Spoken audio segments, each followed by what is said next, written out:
The first phase of the Great Peloponnesian War concluded with the Peace of Nicias in 421 BC.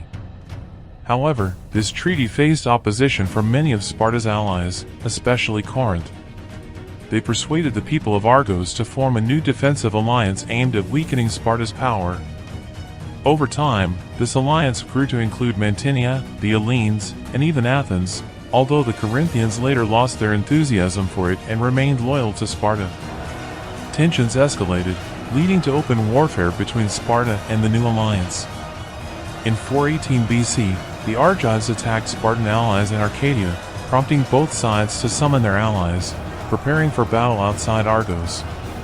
Yet, surprisingly, the leaders of the two sides decided not to fight after a meeting. King Argos II led the Spartans back home, where he faced a hostile reception due to his actions. In the meantime, an Athenian contingent joined the Argives and convinced the allies to continue fighting. They captured Orchomenos and planned to attack Tegea, a crucial Spartan ally.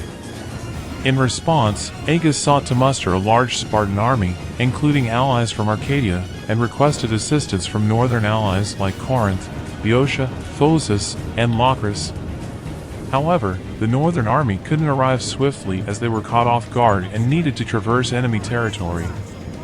Overall, the Spartan-led alliance's army numbered around 9,000 hoplites. Before the actual fighting began, Argos led the Spartan and Arcadian allies towards Mantinea and began causing damage to the local countryside. The Argives responded by taking up a strong defensive position. Argos appeared as if he was going to attack, but then changed his mind and withdrew his army into Tegean territory. To force the Argives to abandon their position, the Spartans diverted water into Mantinean territory, and this plan succeeded, with additional pressure on the Argive leaders not to let the Spartans escape again. The allied army, comprising various contingents, came down from the hills and formed up in battle formation on the plains. The Mantineans were on the right, followed by their Arcadian allies and a well-trained Argive contingent of 1,000 troops. The rest of the Argive forces were next, with the Cleonians and Ornians to their left. On the extreme left were the Athenians, with both infantry and cavalry units. When the Spartans encountered this allied army while returning to their camp, they were momentarily surprised. However, the highly disciplined Spartan military machine quickly came into action. Argos ordered the army to form up, relying on the well-organized troops. The Spartan left was held by 600 Syrte allies, followed by the soldiers who had served under Brasidas in Thrace before his death, and a force of freed helots. The main Spartan contingent was next, consisting of 7 regiments, with a total width of 448 men. While the exact numbers are not provided by Thucydides, he estimated that the Spartan line was usually 8 men deep, suggesting there were approximately 3,600 Spartans present. The Spartans' Arcadian allies, Maenalians, and Tegeans followed, with a small Spartan force holding the extreme right. Cavalry contingents were positioned at both ends of the line. As the two armies began to advance towards each other, both of their right wings became overextended. The Mantineans on the Argive side extended beyond the Syrte, while the Spartans and Tegeans on the Spartan right extended beyond the Athenians. According to Thucydides, this happened because the men at the right-hand end of the line tended to drift right in order to prevent their unshielded right-hand side from being attacked. Argos tried to strengthen the line by ordering the Syrte and his left to break off contact from the rest of the army and match the length of the Argive line. To cover the void created, he ordered the companies of Hipponoides and Aristocles to leave their positions in the center and cover the line. This, however, was not achieved, for the two captains were unable or unwilling to complete these maneuvers on such short notice. This kind of maneuver was unprecedented in the history of Greek warfare. On the left flank, the Skyrrites and Bracid warriors, with their distinct Thracian helmets and fierce demeanor, prepared to face the Mantinean onslaught. They braced themselves for the impact, shields interlocked, spears at the ready.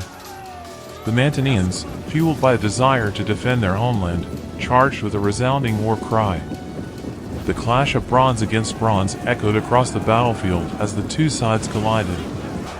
For a time, the Skyrrites and Brossid warriors held their ground, pushing back against the relentless Mantinean pressure. The skirmish seemed evenly matched, with neither side giving an inch. Agis watched from a distance, his keen eyes analyzing the unfolding melee, seeking an opportunity to exploit. It was then that the elite Argive 1000, renowned for their prowess in battle, entered the fray with lightning speed. Their arrival was like a thunderbolt, breaking through the gaps in the Spartan line. The Skyrrites and Brossid warriors found themselves surrounded, their valiant resistance faltering against the tide of Argive fury. As the Argive 1000 pressed forward, the Sirti and Brossid warriors fought back with desperately. Finally, after a gruesome fight, Spartan left flank routed. The Argives pursued them for a long distance.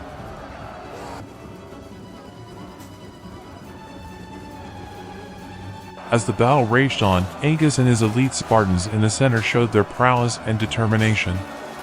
They launched a relentless assault on the Argos, overwhelming them with their disciplined phalanx formation and coordinated attacks. The Argive contingent, Clinians, Orneans, and part of the Athenian force found themselves unable to withstand the fierce Spartan onslaught.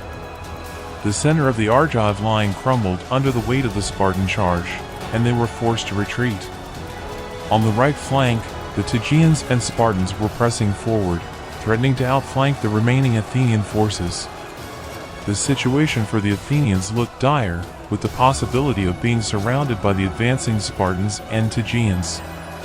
However, a stroke of luck and tactical brilliance came to the aid of the Athenians. The Athenian cavalry, well-trained and mounted on swift horses, seized the opportunity to charge the Spartan lines and launched a daring counterattack against the advancing Tegeans. Their timely intervention disrupted the Spartan flanking maneuver and bought the Athenians some precious breathing room. Simultaneously, news of the Allied victory on the Spartan left reached Agis. Forced to respond to this setback, Agis made the difficult decision to divert some of his troops from the center to reinforce the beleaguered left flank. This move allowed the rest of the Argive force, their allies, and the Athenians to escape the tightening grip of the Spartans. The victorious Mantineans and Argives, who had earlier seemed poised for triumph, were now also under pressure from the entire Spartan line.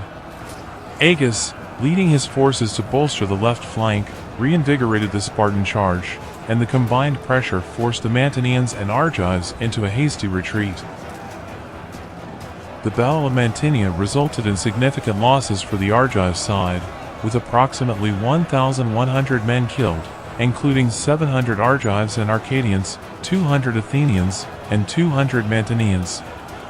In contrast, the Spartans suffered around 300 casualties. After the battle, the Spartans sent an embassy to Argos, and the Argives agreed to a truce. As part of the truce, the Argives surrendered Orchomenus, released all their hostages, and allied with the Spartans to drive the Athenians out of Epidaurus. They also renounced their alliance with Elis and Athens. Following the battle, the Argive 1000, a group of elite soldiers, staged a coup against the democratic government of Argos. The morale of the Democrats was low due to the poor performance of the common army and the Athenians in the battle. The victory at Mantinea was a significant morale boost for the Spartans and enhanced their prestige. Prior to the battle, the Spartans had been perceived as cowardly and inept in warfare, particularly after the defeat at Pylos. However, their success at Mantinea marked a reversal of this negative perception and restored their reputation as formidable warriors.